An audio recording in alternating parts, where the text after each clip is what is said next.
Oui, bonsoir à toutes et tous. Alors moi, je vais commencer par vous dire que contrairement à vous, on n'est pas en conseil municipal de Ramonville pour reproduire les clivages nationaux. Donc ça, c'est le premier point. J'aimerais commencer par remercier tous les agents qui ont pris part au groupe de travail ainsi qu'à la plénière. Et j'aimerais peut-être expliquer cette délibération qui est en fait très complexe. Vous n'avez pas expliqué, y compris l'amendement que nous avons déposé. Avant tout, et pour que vous n'alliez pas dire ce que vous êtes presque en train de dire, notre groupe est complètement favorable sur le fond, à savoir sur le fait de mieux prendre en compte la santé des femmes qui souffrent de règles douloureuses, mais aussi, comme vous l'avez dit, des femmes et des hommes qui souffrent de perturbations des cycles hormonaux ou des interruptions de grossesse, qu'elles soient spontanées, volontaires ou médicales. Pour autant, et on le regrette comme vous, la loi actuelle ne permet pas aux collectivités d'accorder des autorisations spéciales d'absence pour des motifs autres que ceux liés à la parentalité. Et donc, les deux premiers cas qui figurent dans votre délibération ne rentrent pas en compte dans le cadre de la loi actuelle. Par contre, c'est le cas pour ce qui est des interruptions de grossesse.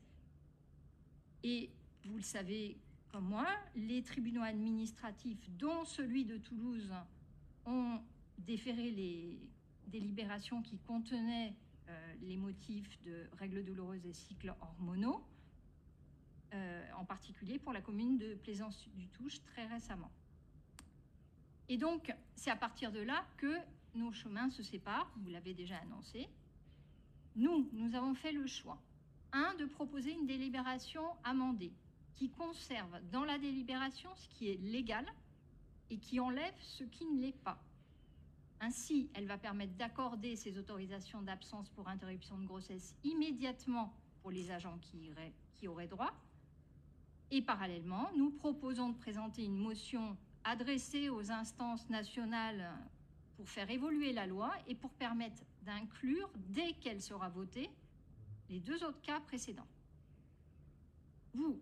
Vous faites un autre choix, qui est celui de mettre les trois situations légales et illégales dans la même délibération, au risque, et vous le reconnaissez vous-même, d'entacher l'ensemble de la délibération d'illégalité, au risque que le préfet saisisse le tribunal administratif et que la délibération soit annulée en bloc, mais surtout au risque que les autorisations d'absence accordées aux agents pendant ce temps se voient annulées.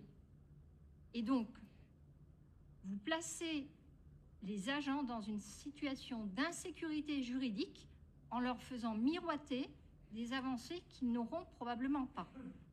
Et donc, pour conclure et pour expliquer notre démarche clairement, qui est celle de réduire dans la délibération les autorisations d'absence à celles qui sont juridiquement bornées, nous préférons donc séparer ce qui est légal de ce qui ne l'est pas pour permettre dès demain des avancées pour les agents de la collectivité.